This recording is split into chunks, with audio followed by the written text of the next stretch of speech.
Hola.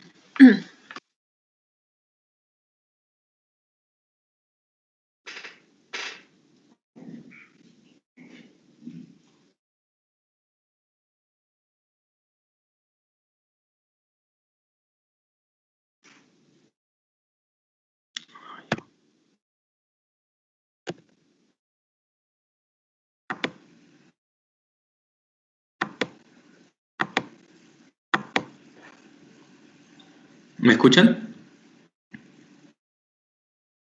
Sí, Ya, súper. Es que tenía... No, todavía no la he compartido. Ahora sí.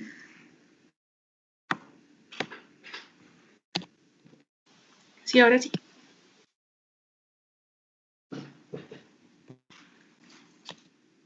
Un segundito, porque...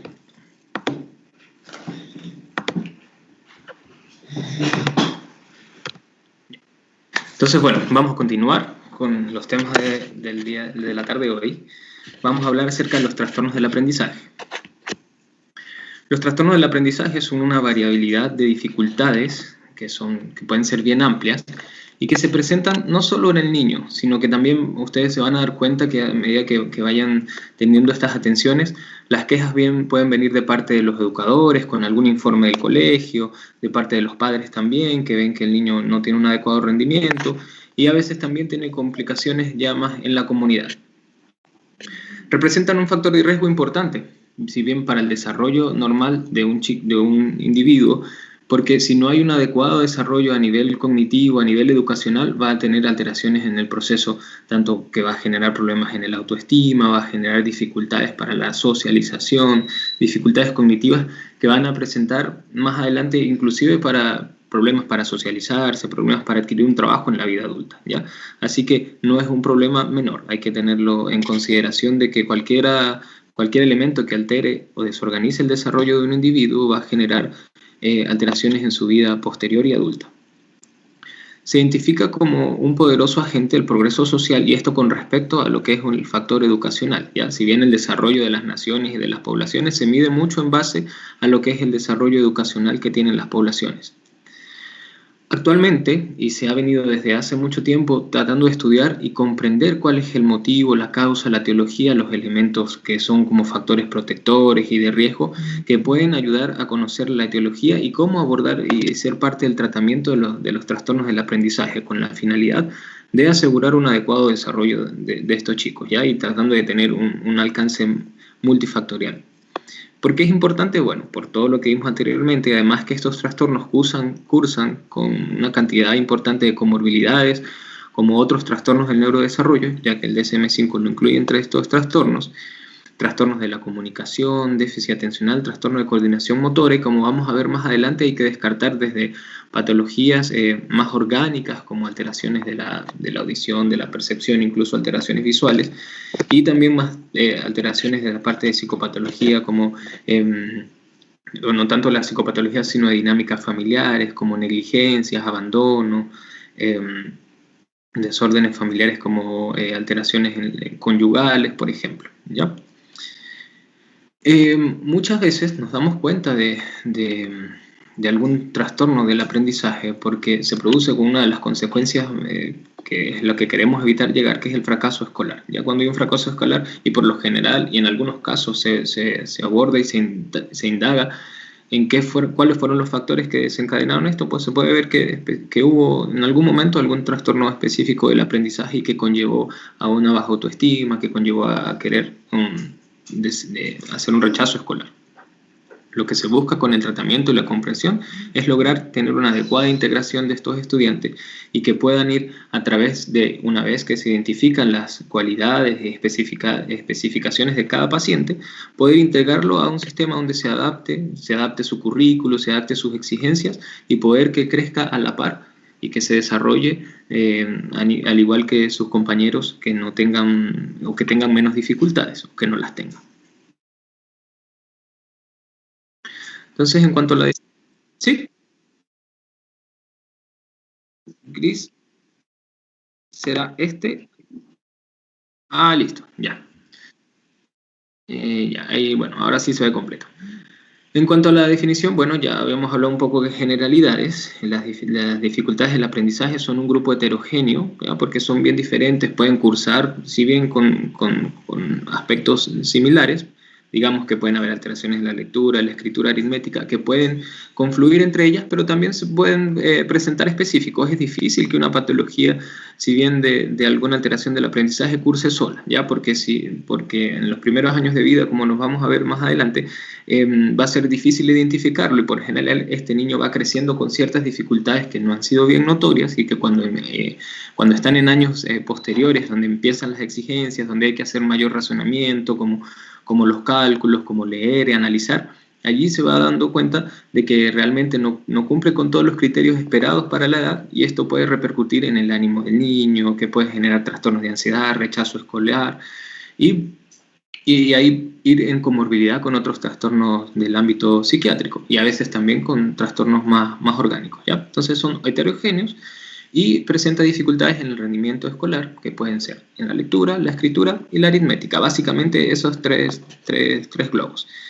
Interfieren en el desempeño académico y en las actividades cotidianas, ¿ya? Estos chiquillos van a tener dificultad igual para poder, por ejemplo, un niño que es esperado a los 9 años que pueda o a los 12 años que pueda ir a comprar a la bodega y manejar vueltos y cantidades y que no lo logre hacer, ya esto le va a generar dificultades en su vida diaria, ¿ya?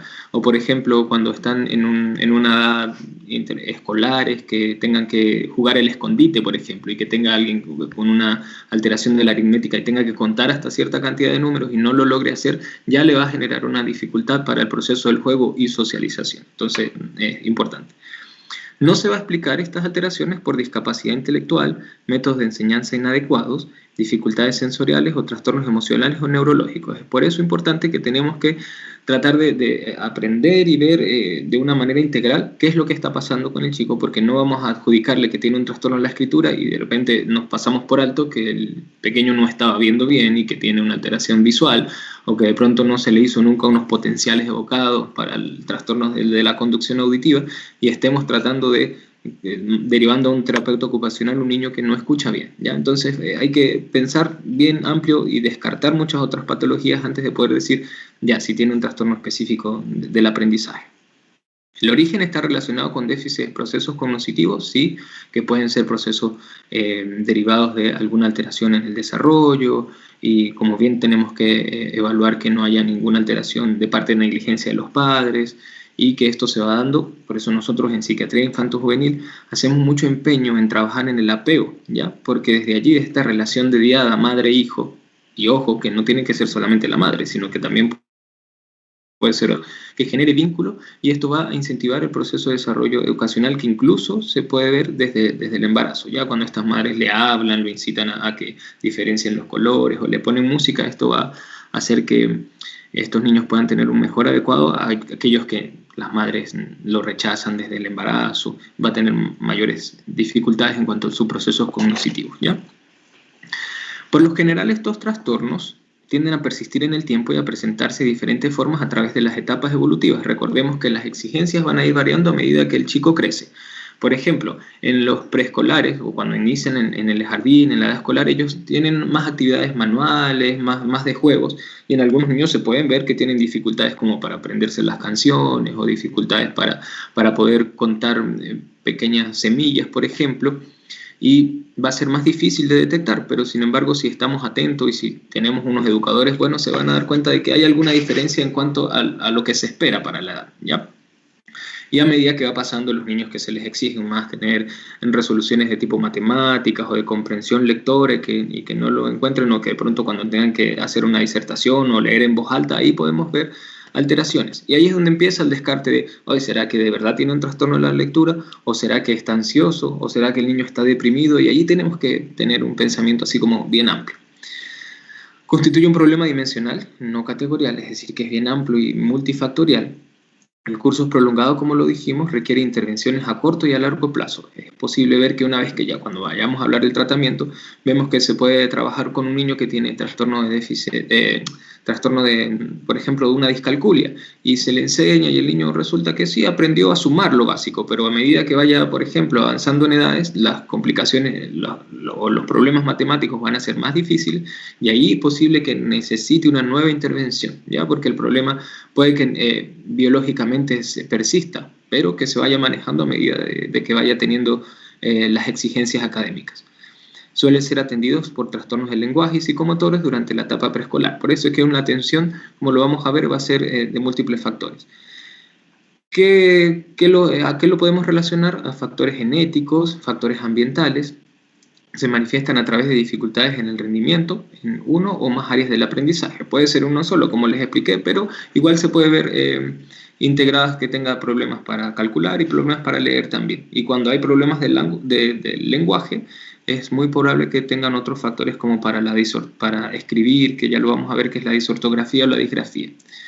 Van variando en su expresión a medida que el sujeto va madurando, va a tener dificultades en un ámbito o en varios, y se van modificando, como lo explicamos, según las exigencias escolares, ¿ya? Así que es posible que en las primeras etapas del desarrollo escolar no lo identifiquemos tanto, pero cuando empiecen las exigencias, a partir de por ejemplo, cuando pasan de este periodo del kinder al primero básico, cuando pasan del básico del sexto grado al séptimo, que vemos que hay mucha más exigencia, mayor variabilidad de materias, y inclusive en algunos, cuando pasan al primero medio, que empezamos a ver estas materias que tienen, donde el individuo tiene que tener mayor capacidad de abstracción, es decir, que tiene un pensamiento más complejo y que no cuenta con las habilidades, ahí pueden empezar a tener dificultades, ¿ya?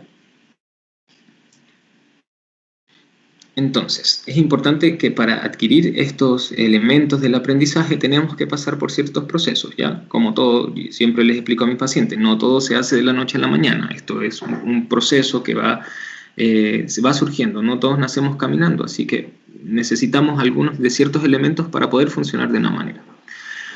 Y todo va a depender de las características neurológicas, de factores hereditarios, ya si hay por lo general, los pacientes que lleguen a la consulta con un trastorno, que se sospeche de un trastorno del aprendizaje, hay que indagar siempre en los antecedentes. ¿Hay un familiar que estuvo con algún antecedente que le dificultó la escuela? Por ejemplo, mamá, ¿en qué está usted a esta edad? ¿Usted cómo se le resultó la escuela? ¿O el papá? O un tío, por ejemplo, o cómo están los hermanos. Siempre hay que indagar cómo está en el ámbito familiar, si abocado a la parte escolar, ¿cierto? Entonces, por lo general siempre vamos a tener un antecedente porque estos trastornos siempre tienen un componente neurobiológico, ¿ya? Que es bien heredable. Entonces, en el proceso de la lectoescritura, que se inicia de una manera más adecuada aproximadamente a los 6 años y medio, ¿ya? ¿Por qué a esta edad? Porque según el proceso de desarrollo evolutivo, nosotros ya a los 5 años tenemos que tener capacidad de tener un lenguaje más adecuado, con más de 3.000 palabras que podamos utilizar, hacer frases, relacionar, tener mentalmente simbolizado lo que es el significado de las palabras y poder expresarlo. Y eso se produce en todo este proceso. Si hay alguna alteración del proceso, como una alteración del lenguaje, alguna alteración auditiva, vamos a tener ya algunas dificultades para poder tener una adecuada lectura, por ejemplo. Requiere un buen desarrollo del lenguaje fonológico y requiere adecuada maduración perceptiva analítica, ¿ya? O sea, de análisis, de representación de la simbología, ¿ya? Porque cuando vemos al principio, y como lo vamos a ver más adelante, al principio vemos cantidades, podemos ver cosas que representan, y ya desde pequeñitos vemos que hay mayor cantidad de líquido en un vaso que en otro. Ya después, cuando pasamos a un proceso de pensamiento más grande como a nivel escolar, podemos ver que a lo mejor esa cantidad de que tener 3 bolitas o 3 semillas va a representar un número, y eso nos los vamos a ir grabando en la memoria de que el 3 representa cantidad. ¿Ya? Hay personas que no pueden tener esa capacidad de representación por ciertas alteraciones neurocognitivas y que se les va a dificultar. Entonces, para poder tener este proceso requerimos una maduración perceptiva analítica, donde analicemos tanto visual y de manera auditiva, donde tengamos también una orientación espacial, ¿ya? Porque esto, para poder nosotros escribir, tenemos que ser conscientes del espacio que tenemos en una hoja para poder plasmar allí, que nos quepan las palabras, ¿ya? Temporal también, interés, y también muy importante la motivación, ¿ya? Muchas veces cuando vemos algún trastorno del aprendizaje, un bajo rendimiento, que vamos indagando, no hay ninguna alteración de esta, sino que a veces puede ser solamente desmotivación del paciente. Ahí hay que trabajar con apoyo psicoterapéutico, digamos, conductual, de poder motivar, y es principal también, ¿ya? No solo en pacientes que tengan alguna alteración. Y en estos pacientes también hay que trabajar la motivación. ¿Por qué? Porque a través de que ellos se vean desiguales con el resto, que tienen más dificultades, que de pronto no entienden, que reciben algunas veces pautas coercitivas, es decir, regaños por parte de la madre, regaños por parte del profesor, su autoestima se va a ver repercutido, entonces ya van a perder motivación con respecto a su proceso escolar. Entonces tenemos que partir por allí cuando tengamos estos pacientes validando, tratar de comprender, tratar de generar desde un principio un vínculo para que se sienta no juzgado. Y eso es muy importante cuando nosotros vemos pacientes en el ámbito psiquiátrico, ya, o en el ámbito de salud mental, por así decirlo. Al relacionar sonidos con símbolos, ya nosotros tenemos que identificar, y eso es un proceso que nosotros ya lo hacemos como de manera inmediata. Escuchamos algo, escuchamos un ladrido y ya sabemos que es un perro, ya, pero esto no pasa así en toda la gente cuando tienen dificultades. Y lo puede reproducir a través de la escritura. O sea, no puede ser la palabra perro se viene y yo ya sé cómo escribirla. Necesitamos una maduración psicomotora también para saber que si yo necesito escribir lo que escucho, o cuando me están dando un dictado, a mí me dicen la palabra casa, yo no estoy pensando que la palabra casa ya se viene al cerebro y ahí yo empiezo a buscar cuál es la C, cuál es la A, eso ya es automático, pero al principio es más lento, ya empezamos a procesar. Por eso es que el proceso para aprender a leer primero es con las letras, después vamos uniendo sílabas y así progresivamente hasta poder inmediatamente coordinarme, inclusive motoramente, yo decirle a la mano, escribir la palabra casa. ¿Ya? No sé si se entiende un poquito, ¿ya? Es un poquito engorroso, pero básicamente lo que les quiero decir es que es un proceso complejo y que necesitamos muchos elementos para poder tener un adecuado desarrollo del aprendizaje.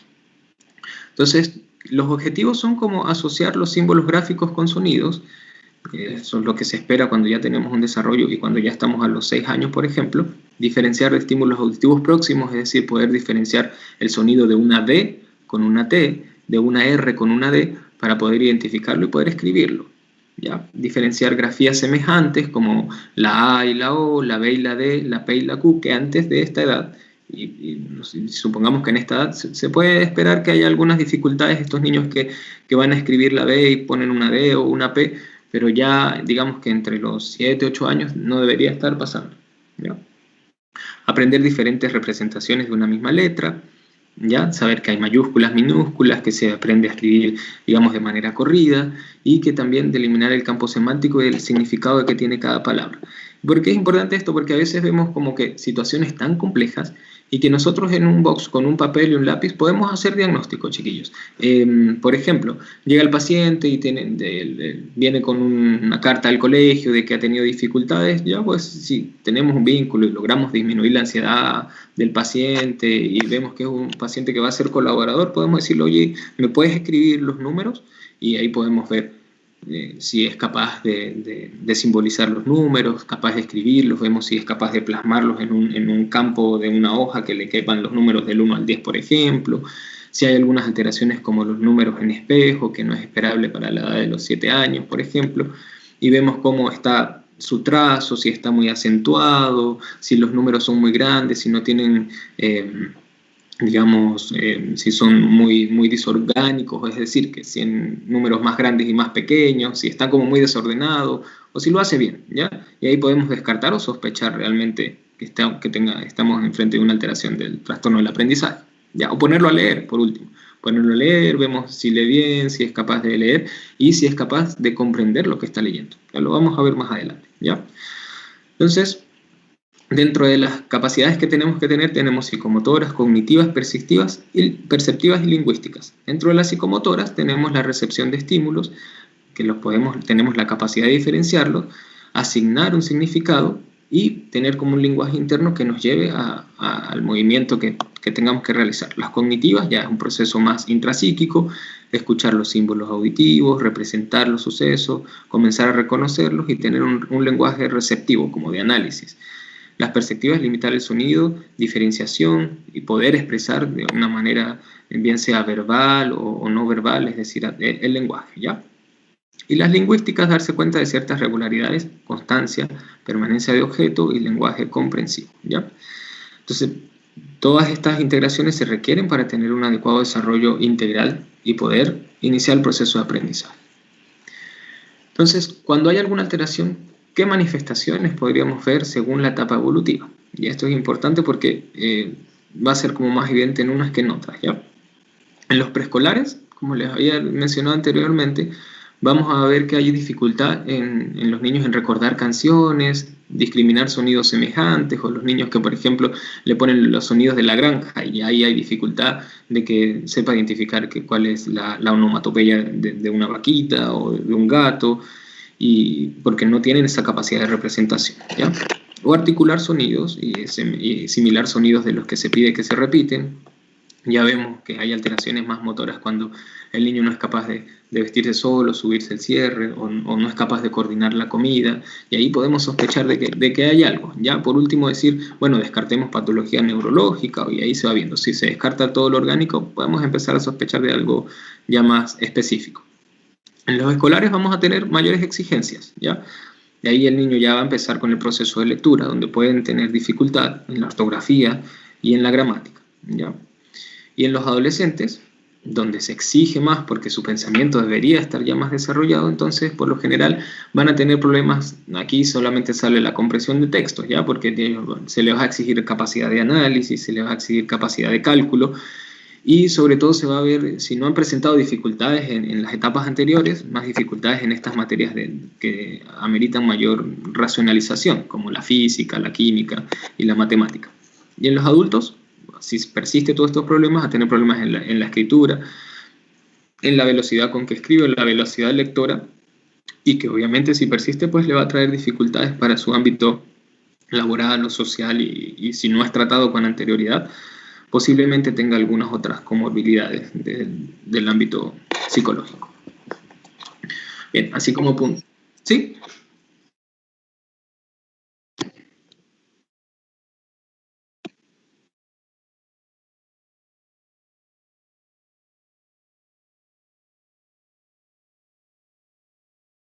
Es posiblemente que si nunca fue tratado este chico primero, es difícil que haya superado algún proceso escolar, ¿ya? Si tiene alguna dificultad realmente importante, como les expliqué, va a generar problemas en el autoestima, rechazo escolar y terminen por abandonar el colegio. Si no hay una familia que esté pendiente de que, oye, ¿por qué te está dificultando tanto? Vamos a ver si lo llevamos con el psicopedagogo, por ejemplo, con el psicólogo del colegio, por último. Y ahí nos podemos dar cuenta, si el paciente llega muy tarde a la consulta, de que hay algo más, no es solo el paciente, sino que a lo mejor tiene una familia que está siendo un poco descuidada, o que el sistema escolar donde está inmiscuido no ha sido tan adecuado como para poder evidenciar de manera precoz, que es lo que ojalá se quisiera, porque si esto repercute en el adulto, como les dije, va a tener todos estos problemas de lenguaje, de escritura, y va a depender si es específico o si es múltiple, ¿ya? No sé si me explico. Y bueno, es importante que si esto persiste, pues posiblemente va a acarrear otros trastornos de ansiedad, de más personas que pueden ser más evitativos, pueden generar inclusive depresiones. El rechazo escolar es un factor de riesgo, muchachos, para lo que es el trastorno por consumo de sustancias, ya trastornos conductuales, y está muy ligado a alteraciones ya conductuales como las personas disociales, porque si no logramos inmiscuirnos en la sociedad, que se aprende muchas reglas y muchas reglas de sociabilización en el desarrollo escolar, el no estar escolarizado es un factor de riesgo que por lo general conlleva a conductas erráticas. Posiblemente va a ser un adulto con varios problemas económicos, familiares y demás. En cuanto a su epidemiología, la prevalencia pues se dice que es del 5 a 10% en la población en general, pero es más común en hombres que en mujeres. Se dice que de 3 a 5 en comparación con una que se presenta en las mujeres. Los niños por lo general tienden a ser más disruptivos que las niñas, es decir, que tienen conductas más externalizantes. A esto nos referimos que conductualmente van a ser como más explosivos, que lo vamos a ver más inquietos, que lo vamos a ver más desatentos en los colegios, con problemas de riñas entre compañeros. Las niñas, que por lo general cuando vemos algún trastorno del aprendizaje, tienden a ser un poco más, más inhibidas, a sentir más, como, más de las conductas internalizantes como ansiedad, pero que no la demuestran, ¿ya? Y que puede desencadenar también procesos de depresión. Y posiblemente Por esto es que a lo mejor las estadísticas estén sumadas a que estos trastornos se presenten más en los chicos, ¿ya? Pero puede ser por algo que si bien no es bien expresado en las niñas también. Las comorbilidades son muchas. Es bastante amplia la comorbilidad de este trastorno. Se dice que el 50% de los trastornos de aprendizaje cursan solos. Y yo me atrevería a decir que con estudios más actualizados se podría decir que las comorbilidades van a ser más por los problemas que acarrea, ¿ya? Pero está descrito que el 50% y con eso nos quedamos. Principalmente está asociado a un trastorno de déficit atencional, ¿ya? Cuando tenemos un chico que no atiende, que pierde los objetos, que se le dificulta terminar de copiar, de que está atento en su silla, de que está desatento, que no puede estarse en sesión o en la sala de escolar por mucho tiempo, de que esto le lleva a desconcentrar a otros compañeros, y eso lo van a ver mucho en atención primaria, porque por lo general el que consulta no es el niño, ¿ya? Y sobre todo en esta edad, el que menos va a consultar es el niño, no se va a dar cuenta de que está teniendo un problema, lo va a llevar los papás y van a ser derivados del colegio. Y ahí tenemos que tener ojo porque muchas veces los papás y el colegio quieren quitarse un problema de encima, no quieren trabajar. Entonces para ellos es más fácil, medíqueme al paciente porque no se está portando bien. Ahí tenemos que analizar y poder tener un pensamiento más amplio de ya, pero ¿qué está pasando? Realmente está atendiendo bien en el colegio, a lo mejor hay un problema familiar, a lo mejor hay un problema más de sintomatología del estado anímico del paciente. O será que no está viendo bien, no está escuchando, y ahí tenemos que empezar a descartar, ¿ya? No es solo quedarnos con lo que nos dice el profesor y la mamá, sino más bien preguntar lo que nos dice el paciente, lo que podemos observar a través de las conductas que ellos se presentan en la consulta, lo que vemos, lo que dice el colegio, y ahí nosotros poder hacer un análisis después de tener toda esta información. También cursa con trastornos conductuales, obviamente, es decir, esto cuando ya está un proceso más avanzado, trastornos ansiosos y trastornos depresivos, como lo mencionamos, ¿ya? En los adolescentes hay mayor riesgo si hay una deserción escolar, como les dijimos, incluso de mayor conducta suicida. Y esto se da porque por la baja autoestima, todo lo que acarrea, si a esto se le suma trastornos ansiosos, trastornos depresivos, problemas familiares, entonces suma más a que un adolescente pueda tener conductas suicidas. Y desarrollo normal de la personalidad, ya que estas son ya más patologías que se van desarrollando por toda la adolescencia y que después va a ser más complejo tratar.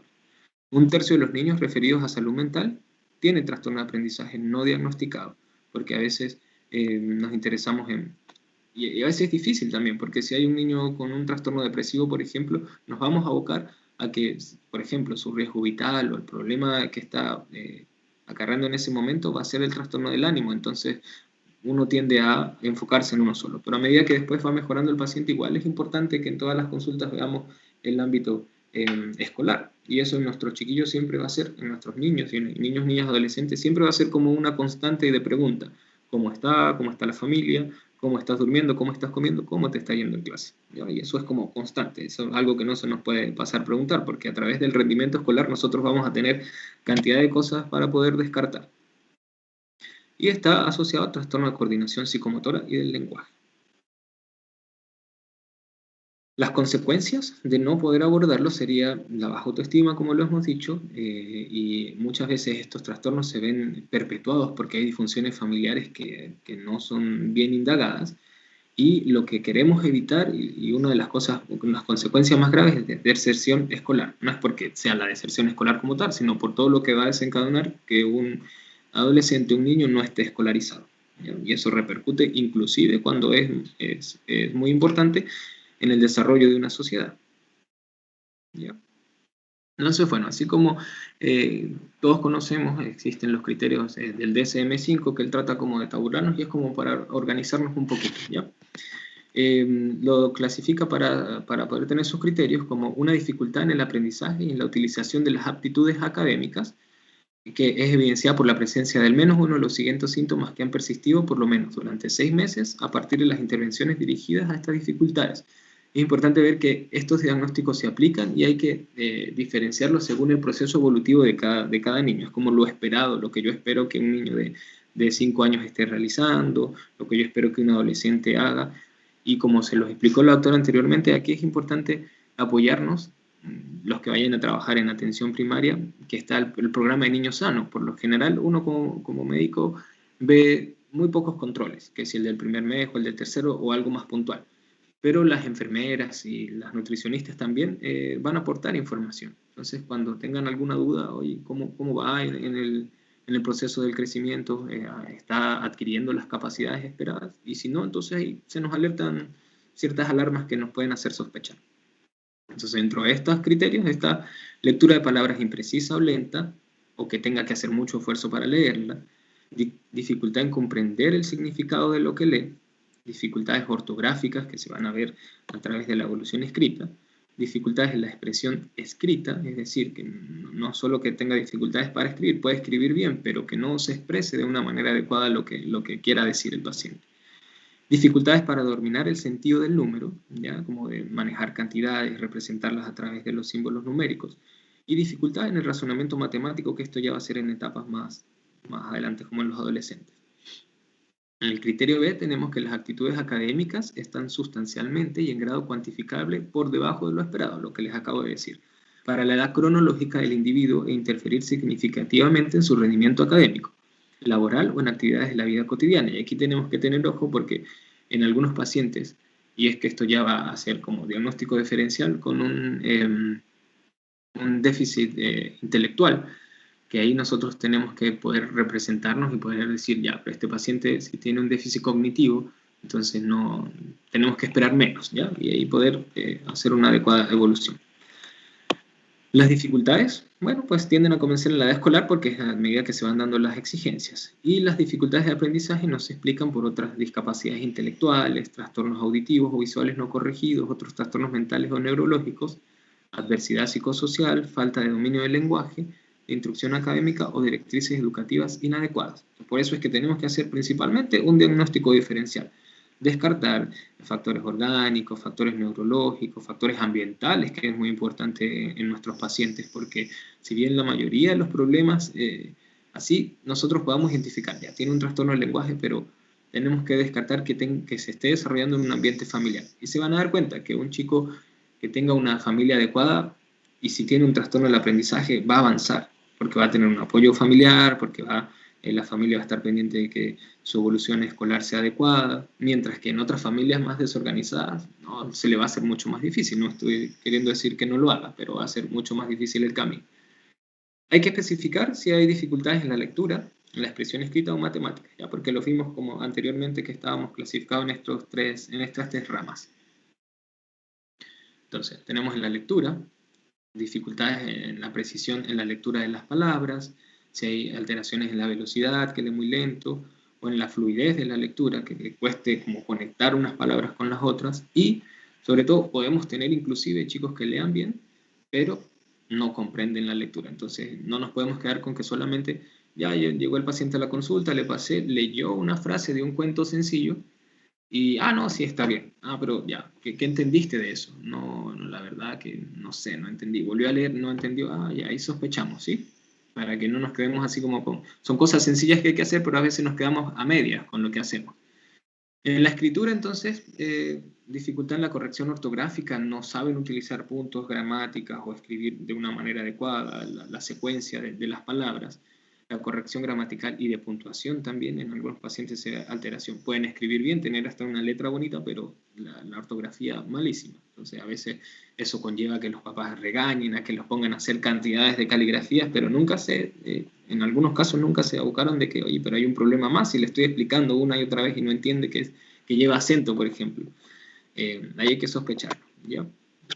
Por eso antes de utilizar una pauta coercitiva es preferible descartar, ¿ya? Y esto es difícil que lo sepan los papás si no hay una escuela para padres antes de hacerlo.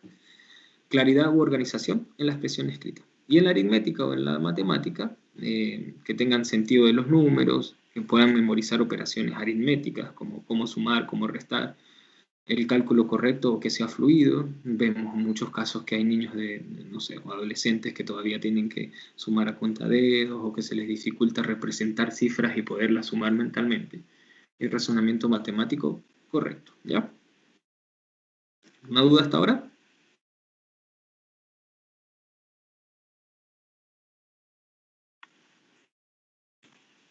¿Estamos conectados? Ya. porque no los veo, entonces si hay alguna duda ahí, me interrumpen nomás. ¿Ya? Bueno, entonces, especificar la gravedad, ya esto es como más del ámbito de nosotros, porque si bien habría que sospecharlo y poder trabajarlo, ¿ya? Pero ver si es leve, moderado, severo. Leve hay algunas dificultades en una o dos áreas académicas y que por lo general ya nos aplicamos con este paciente, bien sea a través de un apoyo terapéutico o un apoyo psicológico. Y el paciente va a avanzar sin tanta dificultad, pero sí va a tener como que, bueno, que hubo dificultad en el razonamiento matemático, se reforzó, se logró adaptar el currículo y el paciente avanza sin mayor problema. Cuando tenemos un problema moderado, hay dificultades que son aún más notorias con las actitudes del aprendizaje en una o más áreas académicas. Hay pocas probabilidades de llegar a ser competentes en algunos periodos de enseñanza y ahí vamos a hacer que ser más intensivos y más especializados durante la edad escolar. Y esto quiere decir que cuando hay un problema más notable y que la dificultad sea mayor, el acompañamiento tiene que ser más prolongado en caso moderado puede ser durante un año, por ejemplo. ¿Ya? Pero si es severo, por lo general, vemos mayor dificultad y que va a necesitar una atención individualizada, especializada y durante la mayor parte de su experiencia escolar, por así decirlo. ¿Ya? Entonces, va más que todo a depender cuándo se le va a hacer el acompañamiento, cuándo lo va a dejar y qué tanto le podemos exigir y que pueda estos chicos avanzar. En cuanto a la etiología, bueno, es algo más del sistema neurobiológico, si bien es multifactorial, tenemos en la etapa biológica trastornos de la lectura, se puede ver por alteraciones en el hemisferio izquierdo, donde hay regiones específicas asociadas como la perisilviana y la falta de desarrollo del plano temporal. Anomalías en la migración neuronal entre las 16 y 24 semanas del desarrollo intrauterino, aumento de la actividad del hemisferio derecho durante la lectura fonológica y que predice también está asociado a la dislexia, alteraciones en las áreas como del Wernicke, del fascículo arcado y del área de Broca, que si bien están bien asociadas a lo que es el proceso visual y el proceso de representación de las palabras y poderle dar sentido y poder comunicarlas a través del habla, disminución del reconocimiento fonológico, integración visoauditiva y la articulación oral. ¿Ya? O sea, hay un problema de estas vías que conocemos para poder desarrollar una palabra y poder hablarla, poder entenderla, pues obviamente vamos a tener dificultad. Desincronización en la transmisión interhemisférica entre información visual y fonémica. Importante que hay otras dificultades o etiologías que puede ser por más del ámbito prenatales, en su desarrollo intrauterino, como malnutrición de esta madre, que conlleve a que no haya un buen desarrollo del feto, hipertensión arterial en la madre, incompatibilidad sanguínea con el feto, consumo de alcohol, tabaco y embarazo. Y esto porque va a conllevar a que el desarrollo neurobiológico del niño a través de un consumo pueda generar alteraciones en el desarrollo cognitivo. Está muy asociado que las madres con consumo de alcohol, tabaco y drogas, por lo general estos niños van a tener asociado un trastorno del aprendizaje. Eso sería como el menor de los problemas. Ya por lo general van con trastorno de déficit atencional, trastornos del ánimo, de personalidad más adelante, que va a depender mucho de cómo es su dinámica familiar. Dificultades ya en el momento del parto y en el periodo postnatal, la ictericia neonatal grave y todo esto por las alteraciones que pueden generar neurobiológicamente, anoxia neonatal, que requirió reanimación, y esto por la hipoxia que va a generar alteraciones directamente al sistema nervioso y bajo peso al nacer. Genética, como les dije, pues son patologías que tienen bastante porcentaje de heredabilidad. El 35 a 45% familiares de primer grado están relacionados con alguna alteración. ¿Ya? Algo más específico como los cromosomas. Y aquí podemos ver cuáles son las principales áreas que pudiesen estar involucradas, como el de Broca, la de Wernicke y el área occipital. Y acá un ejemplo vemos que en principio tenemos dos vías, una que es más rápida que la otra, la vía fonológica, donde intentamos ver, escuchar esta palabra, poder representar y poder llegar que el sonido de un caballo representa la palabra caballo y me imagino un caballo, y al principio lo hacemos como paso a paso, ya en una medida que tenemos un proceso de pensamiento más avanzado, pasamos a una vía que es más directa, que con un sonido podemos representar y escribir de manera más rápida, más expedita, la palabra caballo al escuchar el sonido, o al dictarme una palabra yo no necesito pasar por todo este proceso de pensar que es un animal, que tiene 4 patas, que me lo imagino, no, sino eso es ya más directo. Si me dictan caballo, yo soy capaz de escribirlo, y a su vez voy a ser capaz de representar en mi mente que es un animal, y inclusive de pensar en el sonido, ¿ya? Por eso necesitamos un sistema nervioso que esté bien integrado, que haya tenido una capacidad de desarrollo adecuado, ¿ya? Porque si hay factores donde no hay un estímulo, esto va a ser más lento. Si hay alteraciones por ejemplo, más orgánicas, como epilepsias, vamos a tener más, no en todos ya, pero cuando son más complicados vamos a tener más dificultad en generar un aprendizaje adecuado. Por eso es que a veces diagnósticos como tan sencillos uno dice, bueno, pero hay que pensar un poquito más y descartar cosas realmente importantes, ¿no? Bien, en cuanto al trastorno de la lectura, que es prácticamente lo que se conoce como dislexia, es un rendimiento de la lectura menor a lo esperado para la edad, la inteligencia y la escolaridad. Cuando un niño se espera que empiece a leer a los 7 años, por ejemplo, o a los 6 años y medio, cuando ya tenemos toda esta representación analítica, se espera que comience con la lectura. Si no lo hace, ya vamos a tener ciertas dificultades y a empezar a sospechar de que hay algún trastorno de la lectura. Se diagnostica al completar el primero básico. ¿Cuáles son los errores que se pueden presentar? Pueden ser persistentes y frecuentes. Omisiones, es decir, que se coman ciertas letras, como para decirlo de manera más concreta, o que distorsionen las palabras, que tiendan a confundir, a poner letras donde no van, sustituciones o inversiones de las letras, ya sustituyen una letra por otra o las invierten, entonces ya vemos que cuando lee las palabras se escuchan raras y cuando lo ponemos a decir, digamos, cosas más específicas, o que repita la palabra, nos damos cuenta de que hay una inversión de ciertas letras. O pueden invertir incluso las palabras o frases.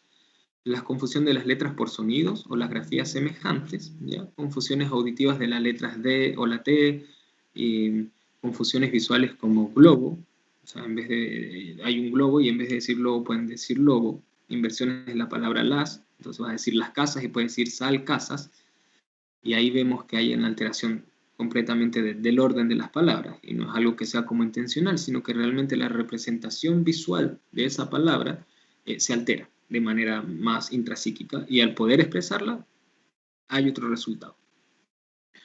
Lo vemos en pacientes con lecturas que son bastante lentas, que vacilan al leer, que se sienten como inseguros, pierden la línea, pacientes que tienen que tener por lo general ir guiados con el dedito, y esto de guiarse con el dedo al momento de leer es algo que también se puede utilizar como algo terapéutico. Ya, si tenemos un paciente que se pierde mucho en la lectura, ya bueno, mira, yo te sugiero que vayas con el dedito leyendo, y eso puede ir ayudando a que el paciente tenga una mejor continuidad, ¿ya? Pero también cuando lo hace de manera así como que se salta líneas, ahí podemos sospechar que estemos ante una dislexia. Falta de respeto por los signos de puntuación, no hay comas para ellos, no hay puntos y aparte, no hay cambios de expresión al momento de utilizar un signo de exclamación, por ejemplo, un signo interrogativo, no los reconocen o no los utilizan bien. Que le generaría también una falta de entonación en la lectura.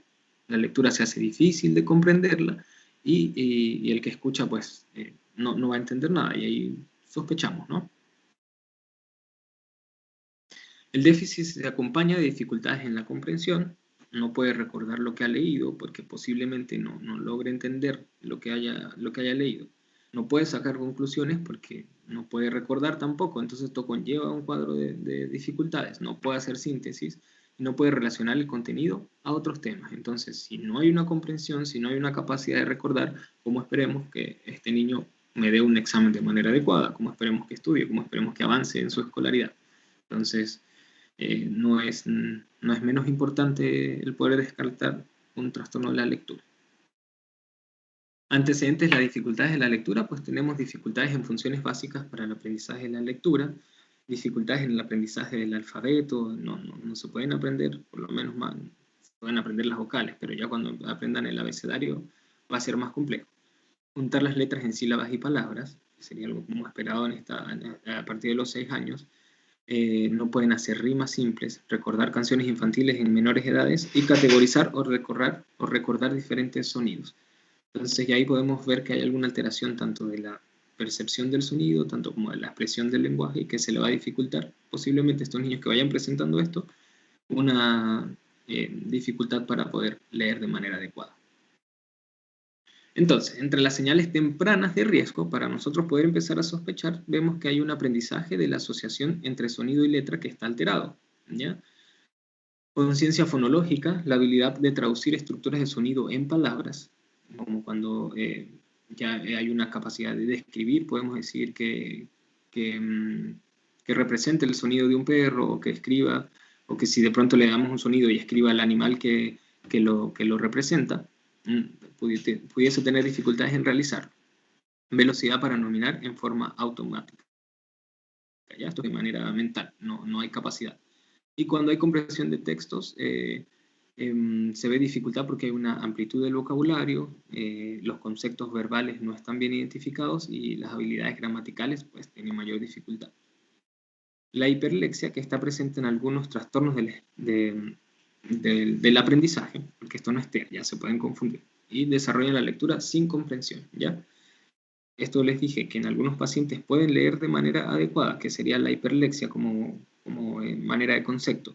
Pueden leer sin ninguna dificultad, pero cuando usted le pregunta qué dice el texto con sus propias palabras, ahí se bloquean, no lo pueden hacer, entonces estamos ante un trastorno específico del aprendizaje, ¿ya? Para que no se vayan a confundir aquí con las siglas, que no es trastorno del espectro autista. Y bueno, esto es un cuadro que después cuando lo pueden ver con más tiempo, que es como los hitos esperados para el desarrollo, ¿ya? A nosotros, ¿qué nos interesa cuando evaluamos en un trastorno del aprendizaje, cuando estamos haciendo, y esto lo hacemos nosotros como parte de nuestra entrevista de ingreso? ¿Qué nos interesa a nosotros ver en el desarrollo evolutivo adecuado? Que haya tenido un baluceo indiferenciado antes de los 6 meses, que tenga un baluceo diferenciado después de los 6 meses, que pueda al año ya decir algunas palabras dirigidas, como mamá, agua, tetero o tete, o por último reducir pelota por algo similar a un ota, lota al año, pero sí que ya empiece a tener palabras que sean más específicas de algún objeto. A los 2 años que ya me pueda hacer frases de 2 palabras y a los 3 años que pueda hacer frases de 3 palabras, ¿ya? Entonces, si estos hitos no están como bien adecuados, ahí podemos sospechar de alguna patología, no es simplemente trastorno específico del aprendizaje, podemos sospechar de que hay alguna alteración auditiva, verbal, respecto y cantidad de diagnósticos. ¿Ya? Ahora vamos, ¿alguna duda hasta ahora? Profe, a mí no me quedó claro qué era la hiperlexia. Ya, lo que les dije de la hiperlexia es el paciente que es capaz de leer de manera adecuada, pero no comprende lo que está leyendo. Ah, ya. Usted me pone a leer, por ejemplo, se siente y lee amplitud de vocabulario, conceptualización verbal, habilidades gramaticales. ¿Ya? ¿Qué entiende por eso? No lo entendí. Claro, no, esto es ya algo más complejo. Por ejemplo, tú le pones a leer un cuento de la Caperucita Roja y lee ya, bueno, la Caperucita, la finalidad del cuento es entender como que no se puede desobedecer a los padres, por ejemplo. Y no puede hacer esa conclusión porque no entendió el texto. Ah, ya. ¿Sí? Profe, y otra consulta, ¿hay alguna como escala para saber, por ejemplo, ya usted pasó el tema de la lectura, la escritura y la aritmética? ¿Cuál de esas tres basta con que falle en una el niño, con que tenga como problemas en alguna, para que yo diga como que el niño tiene algún trastorno de aprendizaje? Sí, específicamente, como digo, son trastornos específicos del aprendizaje. Puede haber una, y como los vimos anteriormente, que era entre leve y moderado, decía que puede haber entre 1 o 2 áreas académicas cuando era leve, y en las otras puede ser inclusive en una o en varias, ¿ya? Pero lo importante es que esté. Ya. Y la severidad va a depender de si él, bueno, uno lo va viendo. Si existen las escalas de verdad que no están bien especificadas, pueden haber escalas como para el déficit atencional, pero específicamente para el aprendizaje no las manejamos. Pero es más que todo clínico. Si uno ve que, bueno, la dificultad está en sumar y uno enseña a tener una representación de cómo sumar, de cómo irlo trabajando y vemos que el paciente avanza, ya podríamos decir que es algo leve, pero si vemos que es algo más moderado, el paciente necesita un apoyo más intensivo, más especializado, con terapeuta ocupacional, por ejemplo, y que se le vaya dificultando y amerite 1 año de tratamiento, ahí podemos decir, ya, bueno, esto es un poquito más complejo y por lo general va a tener alguna comorbilidad asociada, ¿ya? Es muy difícil, como les dije al principio, que esto se presente solo, ¿ya? Pero puede existir. Por eso hay diagnósticos como la como la hiperlexia, ¿ya? Ah, ya. Muchas gracias. ¿Ya? ¿Les queda claro o no mucho? Sí, gracias. Ya, súper. Dígame.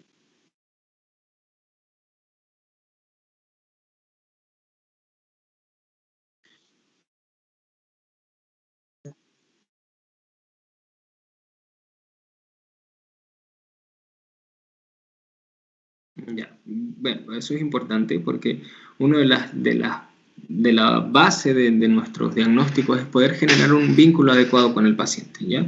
Y eso posiblemente hay algún trastorno, hay una ansiedad a veces por los facultativos, por los médicos, de poder tener todo al inicio y al momento. Yo no quiero tener este diagnóstico, quiero tratarlo y hacerlo ya. En el ámbito de la salud mental es un poquito más lento el proceso, ¿ya? Pues posiblemente que a la primera consulta no obtengamos nada de este niño, ¿ya? Porque si hay algún trastorno ansioso se va a sentir amenazado, va a sentir que lo vamos a regañar, a lo mejor esto me esté demostrando que en su familia haya muchas pautas coercitivas o que incluso en la escuela lo hayan maltratado. Entonces, lo que tenemos que hacer con este caso es poderle demostrar a este niño, a este paciente, de que está en un ambiente seguro, de que le vamos a dar la oportunidad de hablar, de que no lo vamos a juzgar, y ahí se va generando un vínculo, ¿ya? Y a medida que esto va avanzando, uno puede ir recaudando un poquito más de información. Con los niños, hay muchas maneras de poder acercarse a través del juego, a través del dibujo. Entonces, y esto nos va a servir, oye, ¿te parece que, no sé, sacar unos animalitos, ver la manera en cómo los interactúa, o poder dibujar? Por último, si no quiere, ya yo dibujo algo y le muestro, oye, sería muy difícil copiarlo, y ya, si accede, uno ya ve que tiene, por ejemplo, dificultad para escribir o no. Pero siempre decirle, oye, vamos a leer esto, nada va a estar bien, nada va a estar mal, yo simplemente quiero escucharte, esto no es una prueba, esto no tiene nota, yo no soy tu profesor, soy una persona que te quiere ayudar para ver si estás teniendo alguna dificultad, ¿ya? Y a medida del juego también, si son niños más pequeños. Pero lo que hay es que adecuar el vínculo. Es difícil en algunos niños que tienen mucha ansiedad poder obtenerlo todo a la primera, pero para eso nosotros y los que vayan a trabajar en atención primaria, es importante trabajar en equipo, ¿ya? Si poder ver bien con el psicólogo que los va a estar apoyando bastante en salud mental, hay unos programas de atención para el niño, niña y adolescente en los programas de atención primaria, donde también hay asistente social, donde también hay psicopedagogo, y entonces las evoluciones te van dando información y hay que recaudar. Bueno, el papá cómo lo ve la mamá, cómo lo está viendo el profesor. A lo mejor no podamos tener, no hay hasta allá hasta la escuela, pero sí que envíen un informe. No, mira, es que de verdad le hemos explicado, le hemos dado un apoyo con la psicoterapeuta y vemos que de verdad le cuesta reconocer las palabras o le cuesta sumar o no lee bien, y eso que hemos hecho estas intervenciones, ¿ya? Ajá. Bien, entonces para continuar con lo más específico acerca de la escritura, aquí hay dos ramas grandes que son fases fundamentales para el aprendizaje de la escritura. Es la recuperación de la forma de las letras, palabras y números. Es la capacidad, después que vimos todo este proceso neurobiológico, de poder representar los sonidos, las formas, las letras, representarlas gráficamente en palabras y poder, además, tener una composición escrita de la misma y poder representarlo en un papel. Es un proceso que si bien lo analizamos, lo que conlleva es bastante complejo, pero que nosotros lo vemos como algo que es natural e innato. En realidad no es así. Pero si tenemos un adecuado desarrollo, un apoyo escolar, un apoyo familiar, esto debería darse sin ninguna dificultad. Pero las hay. Y entre los procesos de diagnóstico específicos de la escritura tenemos las disgrafías y las disortografías. Las disgrafías es más cuando nos abocamos cuando hay algún trastorno, trastorno no decirlo, sino más bien como una dificultad en poder hacer las gráficas de la escritura. Cuando vemos que las palabras están escritas muy grandes para la hoja o para el espacio que tiene, o que no respetan los márgenes, o que de pronto las primeras letras son más grandes y las otras son más pequeñas. Y la disortografía es cuando tenemos complejidad o dificultad en poder seguir las pautas ortográficas, como el orden, la secuencia, los signos de interrogación. Ya, estos son como los dos grandes ámbitos que sería interesante que los puedan diferenciar y que se queden con esos conceptos claros. Entonces son las disgrafías, un retraso en el desarrollo y en el aprendizaje de la escritura, asociado a la alteración de la forma de las letras y las palabras, ¿ya? Como que intrapsíquicamente hay una alteración de cómo lo imaginamos o cómo lo pensamos. Esto está asociado a un trastorno de la coordinación psicomotora y de la integración visomotora, ¿ya? Porque no hay esta como conexión facilitada entre lo que veo, lo que pienso y lo que voy a ejecutar. Se pueden ver en estas disgrafías una caligrafía que está empobrecida, que la vemos disarmónica, que la vemos fea o muy grande para el espacio, o que tienen que borrar muchas veces y que nunca les sale bien la palabra. No se respetan los márgenes, la letra está muy aumentada de tamaño para el espacio, no se lee o es poco legible, y la horizontalidad, es decir, el respeto del espacio de la línea, no se mantiene, ¿ya?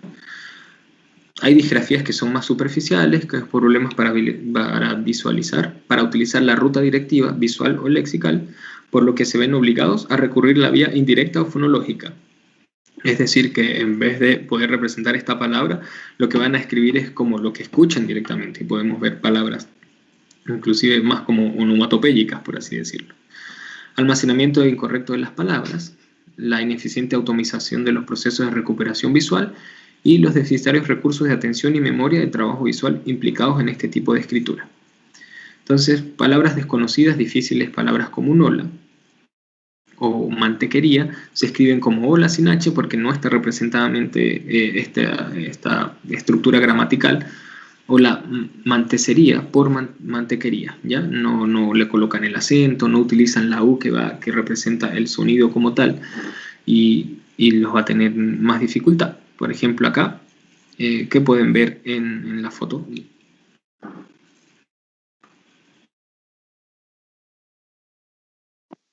¿Sabes que un árbol es útil? Sí, Muchísimas cajas.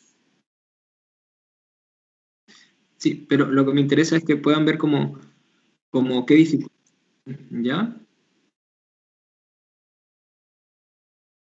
Sí, exactamente. Como que no hubiese utilizado de manera adecuada el espacio que tenía, ¿cierto? Se ve que hay tachaduras, que se le dificulta cómo escribir la A, está bien disarmónico. Sí. Bien. Hay unas disgrafías más fonológicas, que es la inhabilidad para recuperar correctamente las formas de la palabra motivada por retrasos en el desarrollo fonológico y por fallos en el uso de las reglas de conversión fonema-grafema.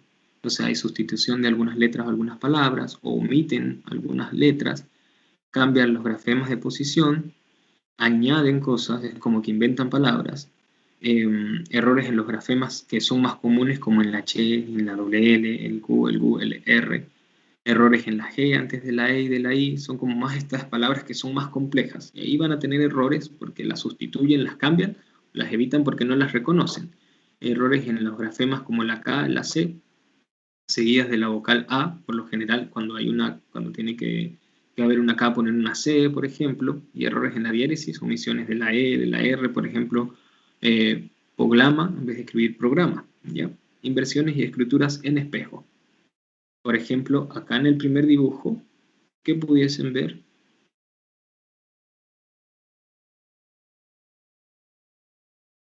Como que sube el cerro. ¿Ya? ¿Y en los números ven algo que les llame la atención? Para el otro lado. Sí. Y eso es los números en espejo, ¿ya? Como que si estuviesen volteados. Esto es un proceso que no debería presentarse en mayores de 5 años, ¿ya? Entonces, cuando lo vemos, ahí tenemos que sospechar de que hay alguna alteración, bien sea del ámbito cognitivo o que tenga un trastorno específico del aprendizaje, ¿ya? Y Profe, ¿y digo, por qué puede ser que lo escriban al revés si es como mucho más difícil? sí, porque eso es parte de que hay una dificultad entre la integración de lo que ellos pueden ver, analizar, y son alteraciones más biológicas, ¿ya?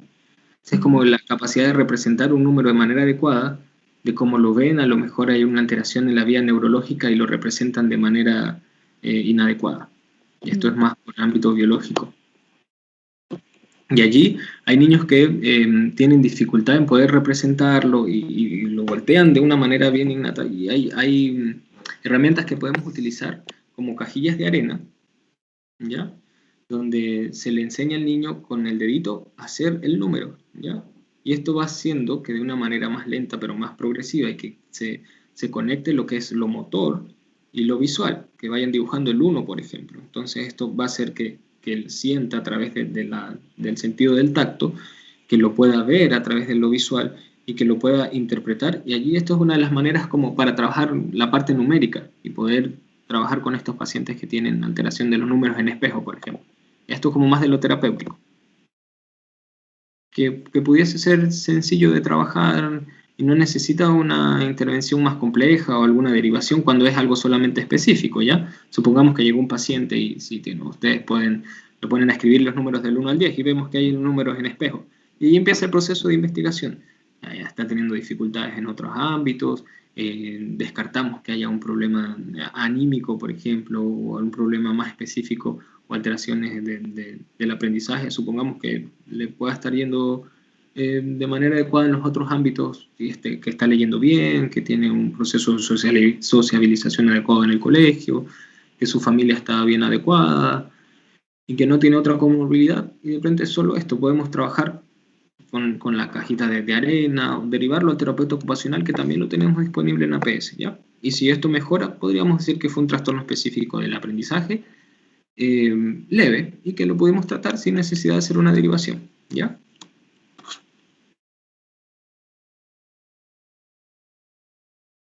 La disgrafía periférica entonces afecta exclusivamente los aspectos motrices de la escritura y los aspectos de organización del espacio, ya que lo ponemos una hoja y ahí escribió una A solamente y no le alcanzó para escribir las demás palabras.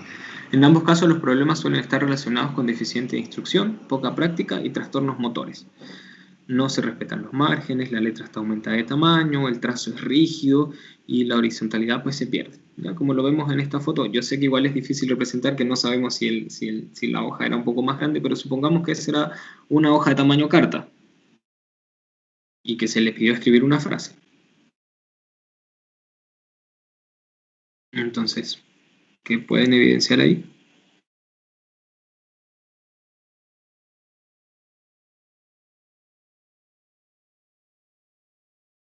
Ya, ok. Y eso es muy importante porque, ¿qué les pasa al leer la oración?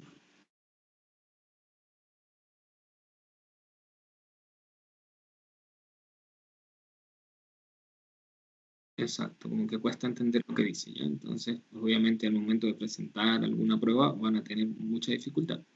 Y que es una prueba sencilla de hacer. Le podemos escribir una frase en la consulta y podemos hacer un diagnóstico, o por lo menos la sospecha de un diagnóstico, ¿ya?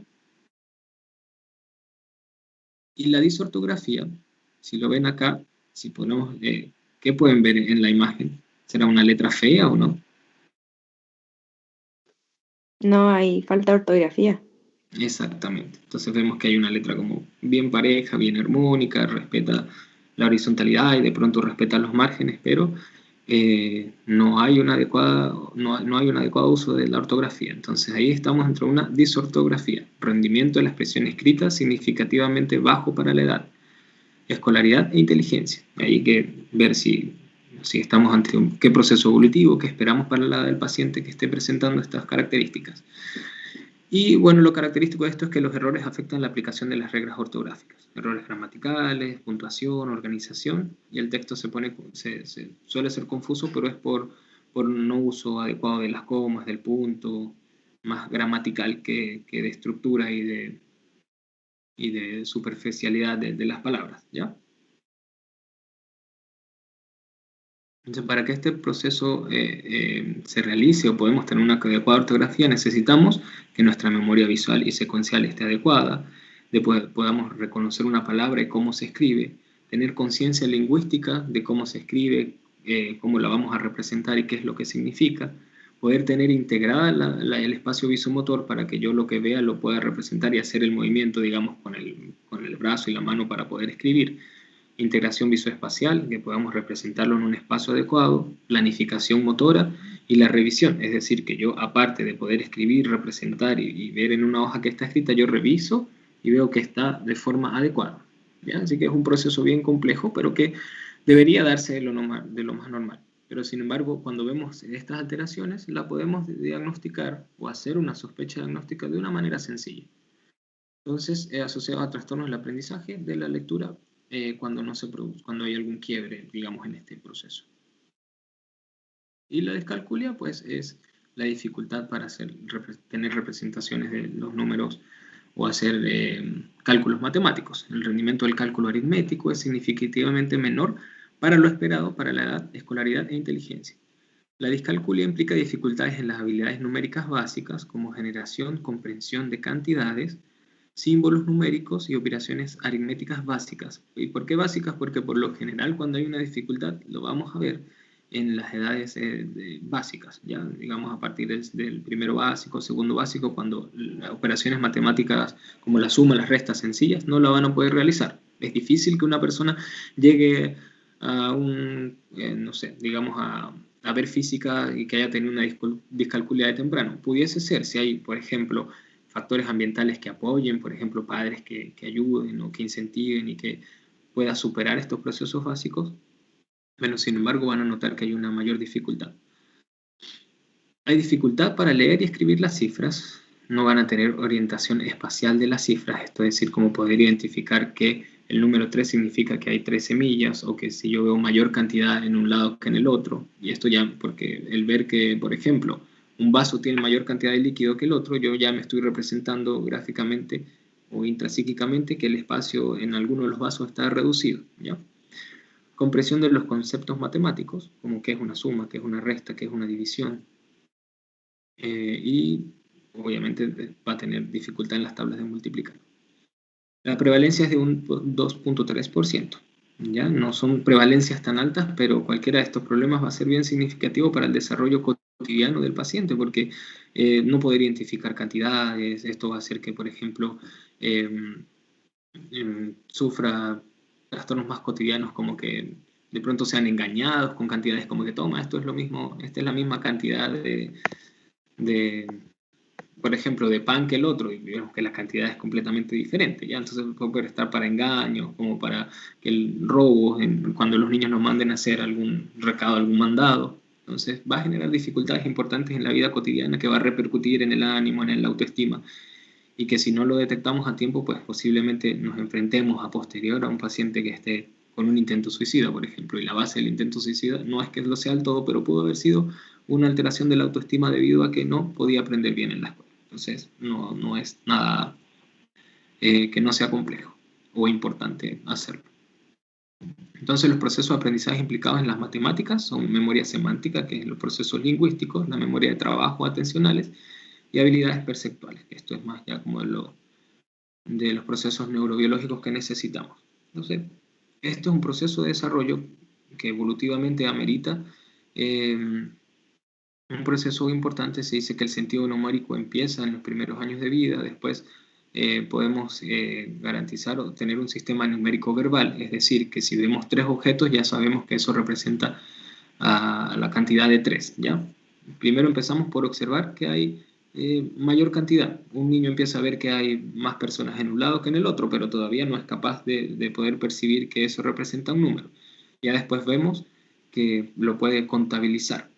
Y cuando ya estamos en una etapa más del escolar, ya ese niño es capaz de tener una representación simbólica de que esos 3 objetos se pueden escribir con un 3. ¿Ya? Y ya más adelante, en esta edad, entre los 6 y 7 años, pueden hacer una representación secuencial de estos órdenes a través de una representación simbólica, es decir, poder escribir la frase de manera ascendente o descendente. Entonces, ¿qué nos interesa? Igual que se puedan llevar los signos de alerta que aparecen precozmente. Por ejemplo, el desarrollo normal en el lenguaje, la lectura y la escritura con dificultades para aprender, en contar y resolver problemas. Que tengan buena memoria para palabras escritas, pero dificultad para leer números o recordar secuencias numéricas.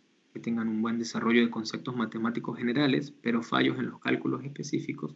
Porque bien, si es un trastorno específico del cálculo, el niño puede explicar o leer qué es lo que significa una suma y representar y poderlo decir, ya una suma es sumar cantidades, pero al momento de hacer el cálculo va a fallar porque no tiene una representación simbólica. Problemas para ordenar conceptos cronológicamente o hacer estimaciones de tamaño o altura, porque no tienen un sentido simbólico de qué es lo que representa el número en cantidades. Capacidad limitada para estimar costes, tiempo y distancia, y esto le va a generar dificultades en la cotidianidad. Esto más es la etiopatogenia, las bases neurobiológicas, que básicamente está representada por el hemisferio izquierdo, el derecho, en el segmento horizontal del surco intraparietal bilateral, el giro singular izquierdo.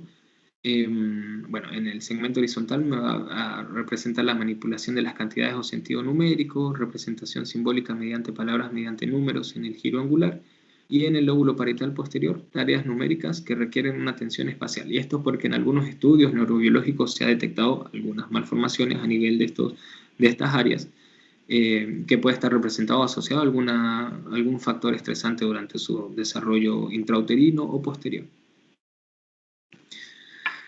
Bien, entonces, para hacer un diagnóstico y una evaluación clínica necesitamos una historia clínica amplia, ¿ya? Y esto lo vimos desde el principio. Es importante recaudar toda la información que sea necesaria para poder nosotros llegar a algo específico. Tenemos que abordar lo más generalizado posible.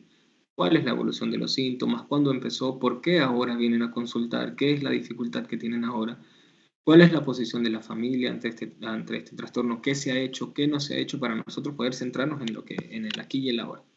Hay que ver la historia del desarrollo, y esto es súper importante. Como le digo, es como nuestra base cuando empezamos a hacer una entrevista: cómo fue el desarrollo desde el embarazo, incluso antes del embarazo, de la estructura de la familia, alguna alteración más de tipo prenatal o alguna alteración en el nacimiento, los antecedentes personales y los familiares también, cómo ha sido la historia de desarrollo escolar, cómo son los antecedentes familiares, porque como les dije, por lo general siempre hay un familiar que tuvo sintomatología similar. Y el examen individual, rendimiento de electroescritura y cálculo, como lo vimos, simplemente con un libro que tengamos allí sencillo, con una hoja y lápiz, podemos hacer diagnóstico o sospecha del mismo. Examen clínico, pruebas diagnósticas. Las pruebas diagnósticas están más dirigidas a que son los test psicométricos, ¿ya? Que me preguntaron antes por el tema de las evaluaciones. Sí podemos nosotros, y esto es como más para diferenciar y ver el nivel cognitivo que presenta un niño. Cuando tenemos sospecha, nosotros podemos, de si hay alguna alteración cognitiva o no, solicitar un test psicométrico, y esto lo que nos va a posicionar es en cuanto a la capacidad intelectual que puede tener un individuo, que puede ser normal o más alta de lo normal, o un funcionamiento limítrofe que esté ahí como que entre lo adecuado y lo no, y el déficit cognitivo, que puede ser leve, moderado o profundo, ¿ya?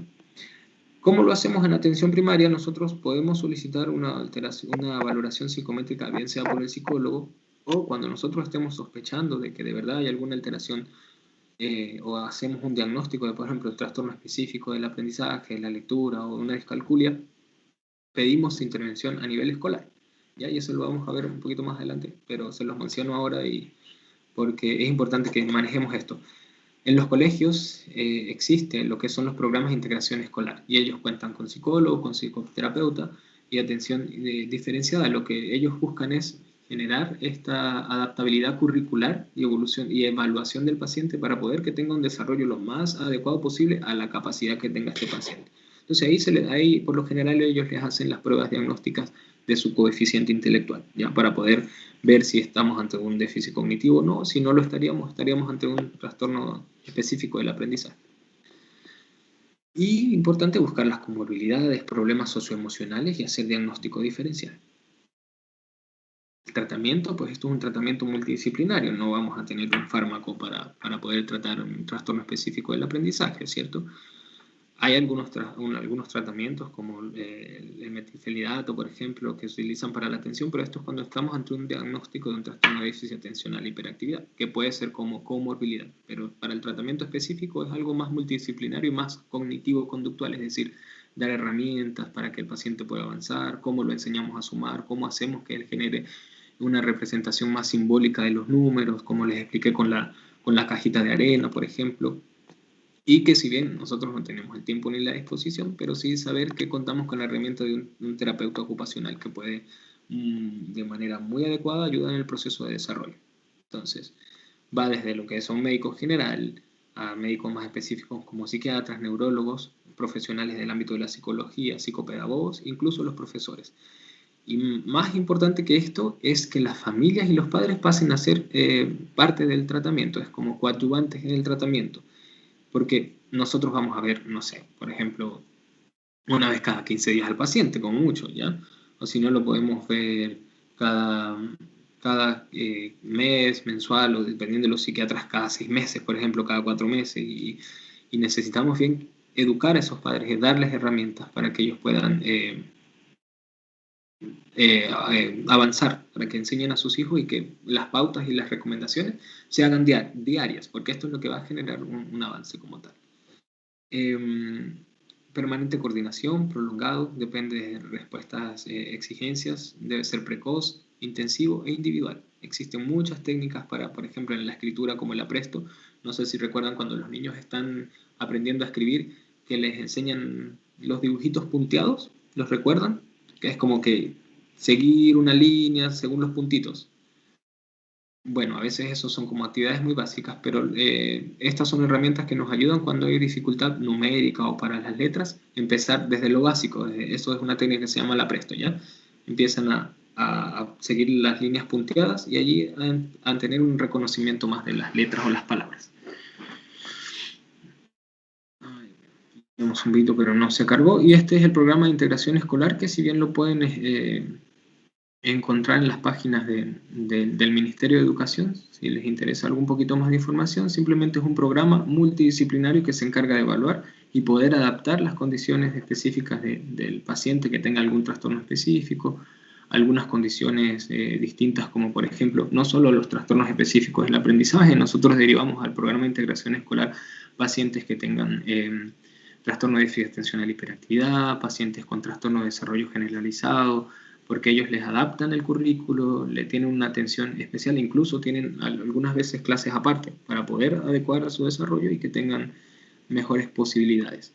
Cuando ya la dificultad es muy severa y que nosotros vemos que el paciente, a pesar de que no estuvo un adecuado desarrollo en programa de integración escolar y que realmente sus capacidades son muy, muy básicas, podemos pensar en que el paciente se pudiese beneficiar de una escuela especial, ¿ya? Donde se trabaja en áreas como más mecánicas, más motoras, y lo cognitivo no está muy tomado en cuenta. Y ahí hay que evaluarlo bien si un paciente se va a beneficiar de tener una educación diferenciada o si va a tener un programa de integración escolar, porque a veces el apoyo de compartir con gente que tenga más habilidades hace que el paciente se sienta más motivado. En los casos graves va a hacer que la frustración sea aún mayor. Entonces es una decisión que no se toma a la ligera, que hay que evaluarla de manera más adecuada. Profe, ¿Sí?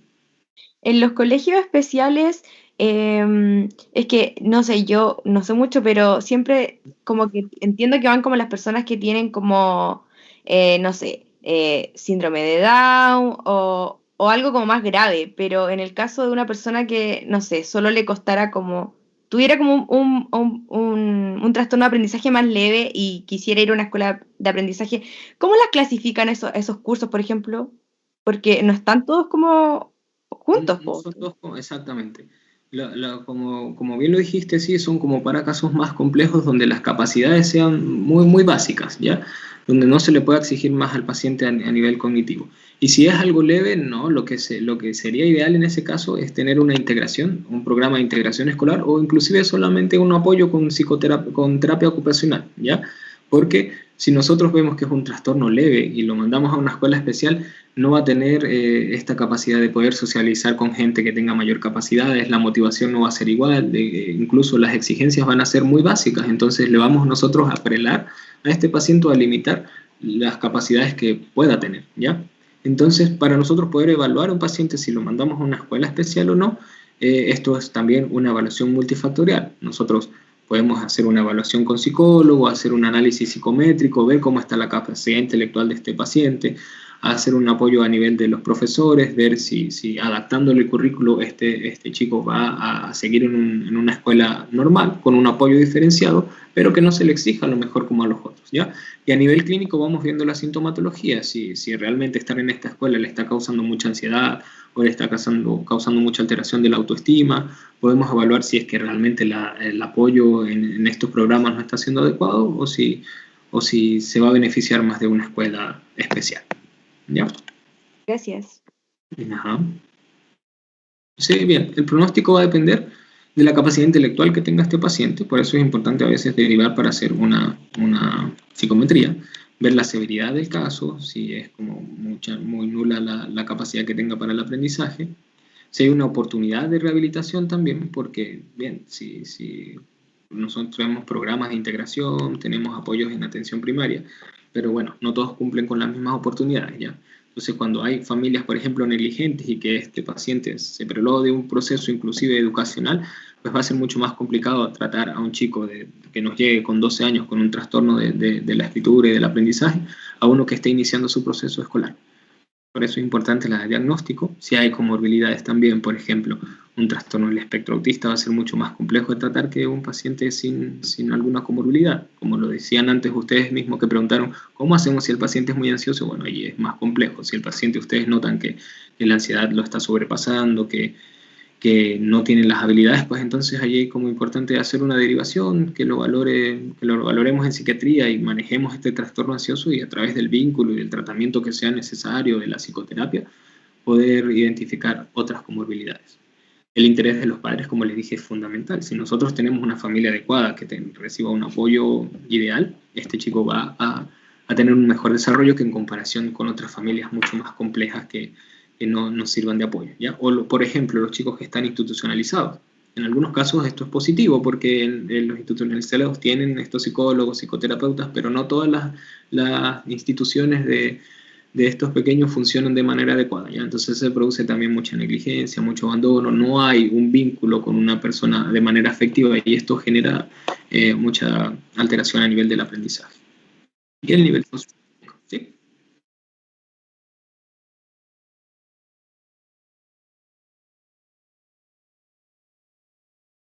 No, eso lo hace el psicólogo generalmente, el TES, el IS, el VICE, eso lo maneja la psicometría, lo maneja el psicólogo, ¿ya?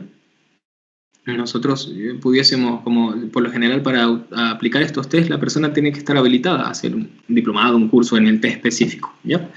Digamos que el psiquiatra pudiese hacerlo, pero tendría que hacer como un estudio específico. Pero por lo general los psicólogos son los expertos en estas áreas. Bien, chicos, eso sería como el término de la parte teórica, ¿vale? Ahora nos gustaría compartir un caso clínico, ¿sí? Claro.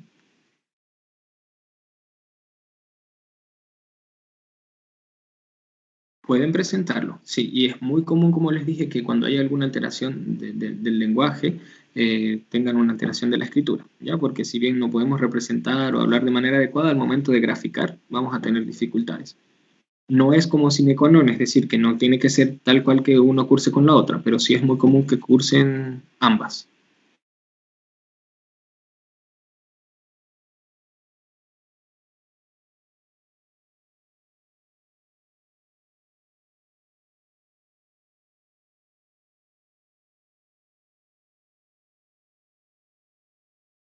Eh, Acerca del tratamiento farmacológico, le dije, el tratamiento farmacológico no es algo aquí fundamental, ¿ya?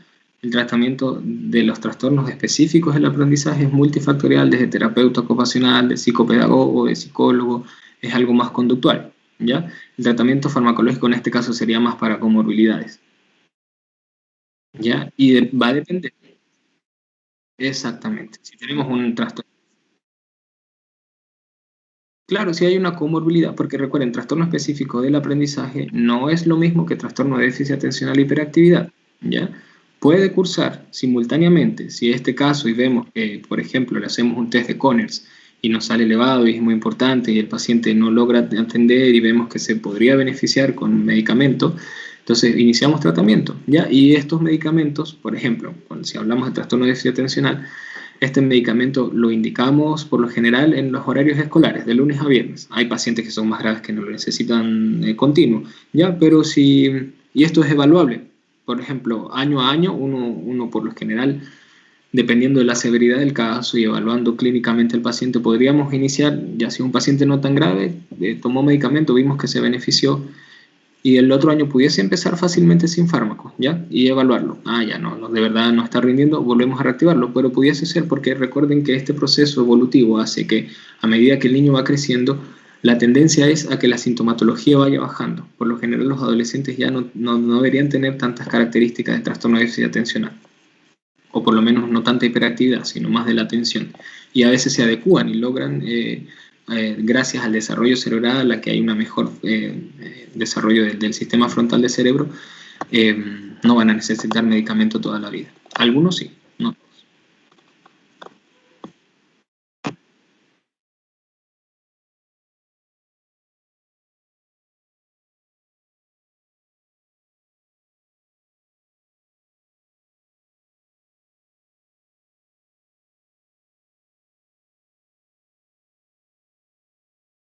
No, es muy común que se utilicen esta mezcla de fármacos, ya por lo menos los GIR, los antidepresivos, para un paciente ansioso y que puede agregarle también el metilfenidato. No está contraindicado, pero habría que evaluar caso a caso el paciente, ya por lo menos un paciente que tenga sea más orgánico, que pueda tener más alteraciones cardíacas, que sería por el tema del metilfenidato, pero sí se puede utilizar. ¿Ya? Y además, ¿qué ventaja nos da el metilfenidato? Que tiene una vida de acción bien corta, de 4 o 6 horas, el que tenemos nosotros en atención primaria o en el hospital, por ejemplo. ¿Ya? Hay unos de acción más prolongada, pero por lo general que utilizamos es de acción corta, entonces uno lo puede utilizar para el momento en que el paciente está en clase y ya después no va a tener efectos. ¿Ya? Pero es evaluable caso a caso. Nada. Bien, entonces vamos con algunos casos clínicos, ¿parece? Bien. Entonces, nuestro primer caso clínico es un varón de 6 años quien tiene retención voluntaria de heces, estreñimiento sin control de esfínteres. Inicia control urinario a los 2 años, pero no fecal, a lo que la madre responde de manera coercitiva. ¿Qué quiere decir eso, coercitivo? Por si no queda claro, no es como pautas más de golpes, de castigo, de regaños. A eso se refiere con coercitivo, ¿ya? El control urinario nocturno se logró a los 3 años, se mantuvo por 3 meses, apareciendo de nuevo la enuresis nocturna al nacer el hermano. A los 4 años, cambios bruscos de humor, incontinencia urinaria diurna, coincidiendo con los trámites de separación de los padres. Consulta de gastroenterología infantil, donde se le prescriben varios tratamientos para el estreñimiento con mejoría parcial.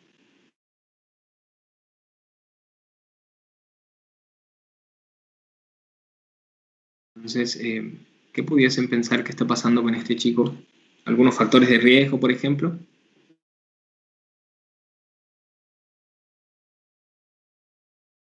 Que está como desencadenado por el aneuresis por estrés.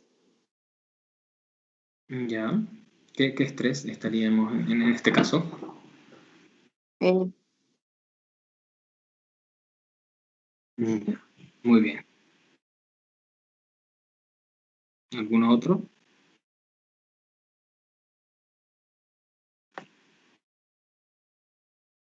El tema de los papás también.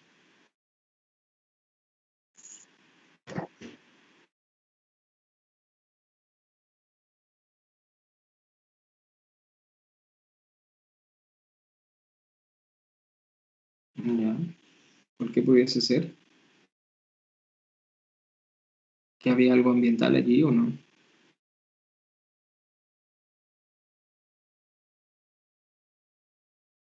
Ujú.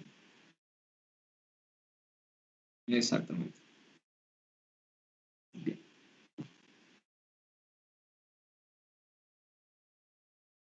Entonces, antecedentes familiares, tenemos que la madre es profesora de lengua y tuvo enuresis también nocturna hasta los 12 años.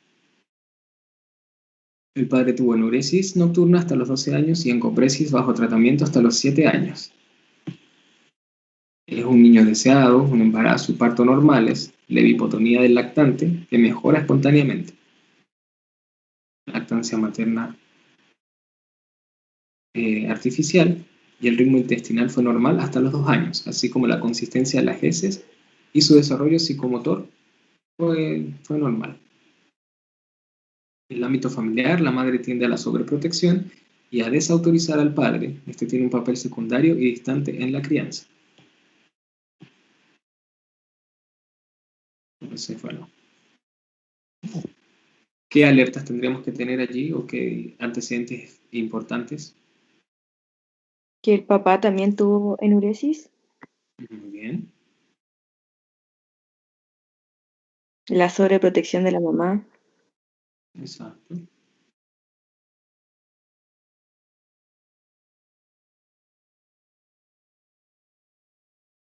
exactamente. Sí. Por lo general, cuando vemos cualquier trastorno del ámbito psicológico o de salud mental en los niños, hay que evaluar bien el sistema de la dinámica familiar, ¿ya? Y pasa mucho esto, que una mamá tiende a tener alguna dirección y el papá otra, entonces esto genera una incógnita muy grande en el niño que empieza a tener como algunos trastornos conductuales porque su sistema de normas y límites no es adecuado.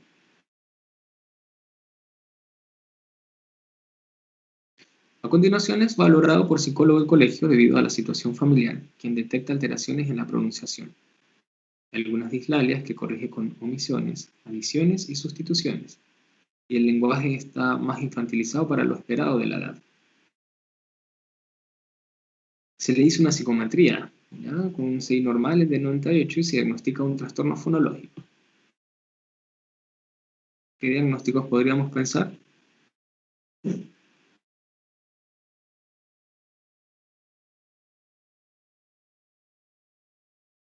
Podría ser un trastorno de lengua, digamos. Pues es un trastorno adaptativo por la separación de sus padres, ¿cierto? O por el nacimiento de un nuevo hermano. Había mucha nueva información en esta familia. Un trastorno del lenguaje, ¿ya? Y una encopresis primaria, porque no había logrado control de esfínter. Eso es importante que lo veamos, ¿ya? Si ha tenido alguna pausa o no de su control. Y la enuresis nocturna. Era también primaria porque llevaba solo 3 meses de control de los esfínteres y para que sea secundaria tendría que tener por lo menos un año de control de los esfínteres y lleva solo 3 meses. Entonces es primaria. Y eso, ojo que lo tengan claro porque en los exámenes por lo general preguntan con respecto al tiempo, ¿ya? Para que lo consideren. Y problemas relativos al grupo primario de apoyo, tal como ustedes lo dijeron, el problema de la disfunción parental, de los problemas que habían en cuanto a cómo se estaban estableciendo las normas y límites en el hogar. Papá que es distante, una mamá que estaba sobreprotectora, y esto genera muchos conflictos en el hogar. Entonces, ¿qué pudiésemos hacer con este chico?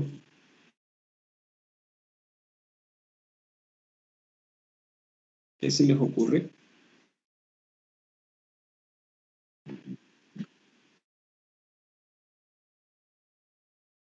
¿Ya? Bien, una buena opción.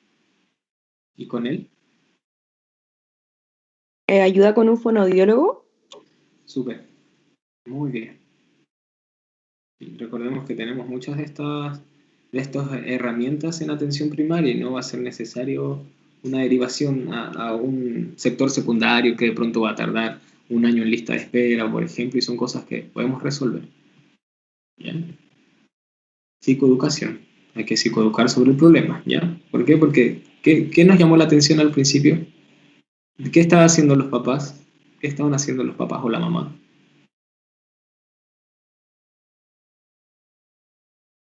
¿Recuerda? Le ¿Cómo? estaba como pegando. Exacto, o sea, no sabemos si le estaba pegando o no, pero a lo mejor lo estaba regañando y estaba haciendo que la inseguridad de este chico a lo mejor se incrementara. Entonces tenemos que psicoeducar, decirle, oye, pero mira, por lo menos darle un espejito. Papá y mamá estaban en esta misma situación, entonces hay que comprenderlo, tratar de hacerle entender de que es un trastorno, que a lo mejor es algo que sea familiar y que vamos a trabajar en eso y validar, ¿ya? Porque por lo general hay que desculpabilizar, ¿ya? Para que el paciente no se sienta tampoco tan mal y que a lo mejor sea algo que es completamente tratable. Nuestra primera herramienta es la psicoeducación, poderles hacerle entender qué es lo que está pasando, cómo lo vamos a tratar, cuáles son las opciones que tenemos y poder descentralizar al chico, porque a lo mejor los papás lo lleven por un problema y a lo mejor el problema sea de ellos y no se han dado cuenta. Hay que generar pautas de conducta a la madre, aumentar sus habilidades parentales, Muy bien, como lo dijeron, el tratamiento con fonoaudiólogo, el psicopedagogo también, y psicoterapia en atención primaria. El tratamiento inicial de... ¿Sí?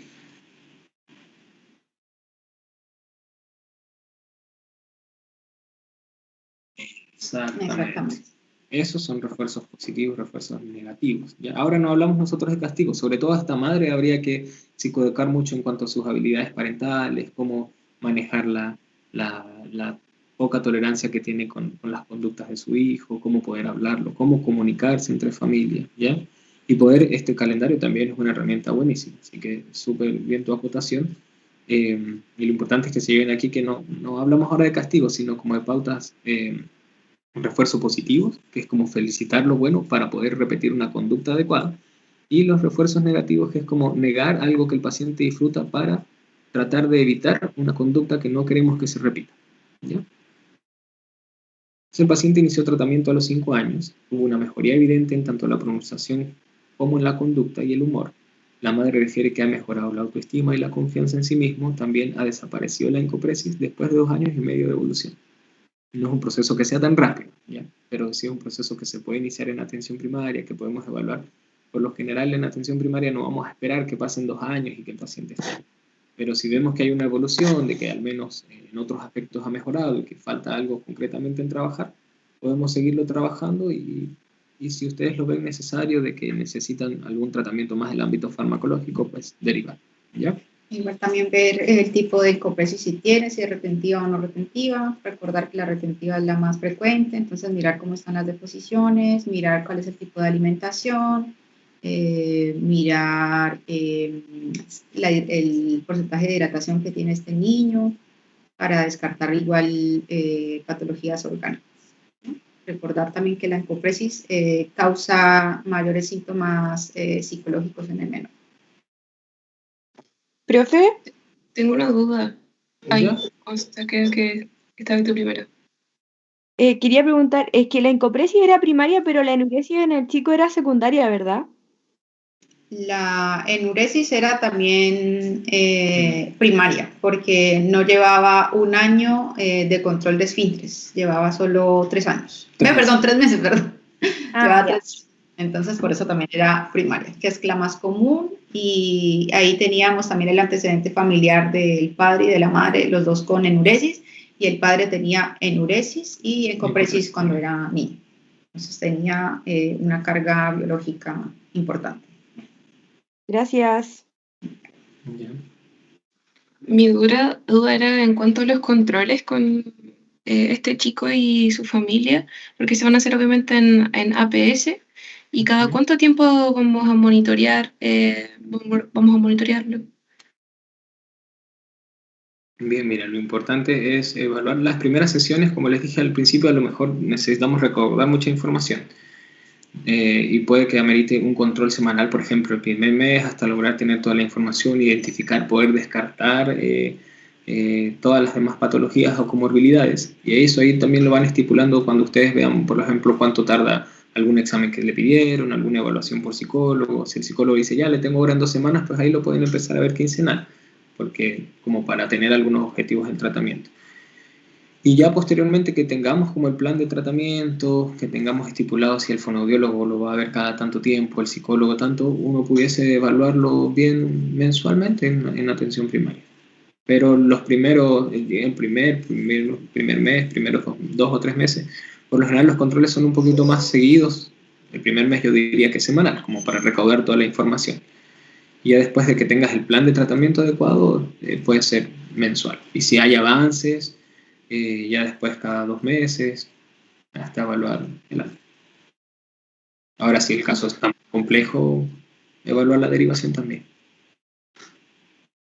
Muchas gracias. Ajá.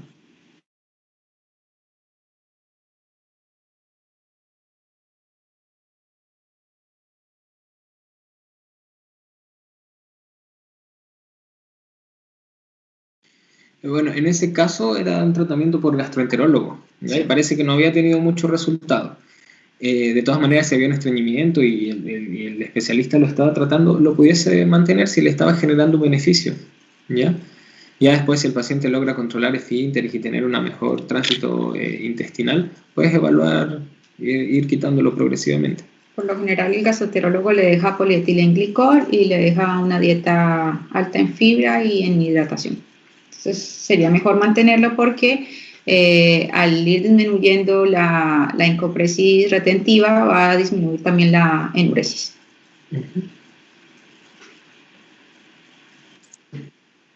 Pero bueno, la indicación por lo general al principio no es farmacológica. Igual uno se puede apoyar ya, si está con un estreñimiento severo, pudiese ser indicación de polietilenglicol. Y ahí dependiendo de la clínica y lo que encuentren, pueden manejarlo. Igual ver qué factores de riesgo vital también, si hay una encopresis o una encopresis retentiva que genere un fecaloma, que ustedes toquen allí el fecaloma y que haya una obstrucción severa, derivarlo a la urgencia ya para desimpactar.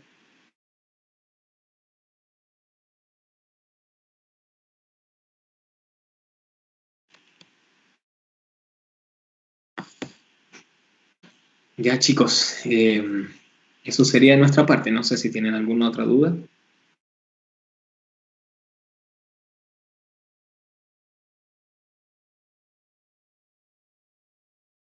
Ya, pues si quieren al chat copian algún correo y hoy yo les podemos enviar la clase y consultaríamos este viernes con la doctora si les adjuntó los capítulos del libro. Ya. Para que ustedes lo distribuyan, si no hay problema.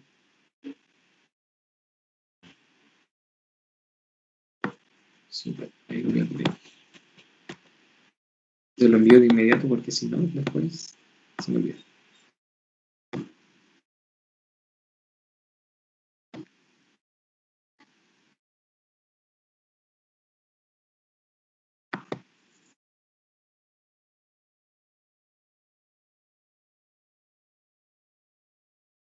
¿Con qué doctora fue para hablar con ella? ¿Fue la doctora Concha? No, creo que fue con la... Ah, con la doctora Hernández, ya. Ya le podemos recordar el viernes. Nosotros no tenemos contacto directo con ella, pero el viernes la vemos, así que ahí podemos. Ya. Y depende de ella. Seguro se lo apunta, pero no sé qué habrá pasado.